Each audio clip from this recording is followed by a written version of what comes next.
బాలనటిగా నటించి అంజలిగా గుర్తింపు తెచ్చుకున్న బొద్దుగుమ్మ శ్యామిలి హీరోయిన్గా మాత్రం ఆకట్టుకోలేకపోయింది.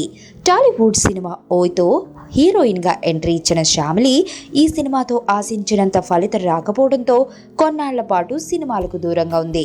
అయితే రీ ఎంట్రీ కోసం ప్రయత్నిస్తున్న శ్యామిలి తన బావ అయిన కోలీవుడ్ స్టార్ హీరో అజిత్ సపోర్ట్తో అవకాశాల కోసం ప్రయత్నిస్తోంది. దాంతో ధనుష్ హీరోగా తెరకెక్కబోయే కోడి అనే సినిమాలో హీరోయిన్ ఛాన్స్ దక్కించుకుంది.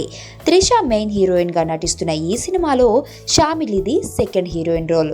అయినా స్టార్ హీరో కావడంతో ఈ సినిమాతో తనకు మంచి గుర్తింపు వస్తుందని మొదట్లో భావించిన ఈ అమ్మడు తాజాగా ఎవరు ఊహించని విధంగా ఈ సినిమా నుంచి తప్పుకుందని సమాచారం. తన పాత్రకు పెద్దగా ఇంపార్టెన్స్ లేదని తీరా షూటింగ్ సమయంలో హ్యాండ్ ఇచ్చిందట అమ్మడు. దాంతో చేసేదేమీ లేక శ్యామిలి స్థానంలో మరో అమ్మడు మడోన్నా సెబాస్టియన్ ను తీసుకున్నారట దర్శక నిర్మాతలు. ఏదేమైనా శ్యామిలి ధనుష్ సరసన ఛాన్స్ మిస్ చేసుకోవడం ఏంటని సినీ జనం చర్చించుకుంటున్నారు. చూద్దాం ఈ బొద్దుగుమ్మ ఎలాంటి సినిమాలతో రీ ఎంట్రీ ఇస్తుందో. నా కూతుర్ని కిడ్నాప్ చేశారు రిషి. నా కూతుర్ని వెతికి పెట్టగలవా? ఎవరినో పెళ్లి చేసుకొని వెళ్ళిపోయింది. ఇప్పుడు వాళ్ళ కూతురు కిడ్నాప్ అయితే నీకేంట్రా?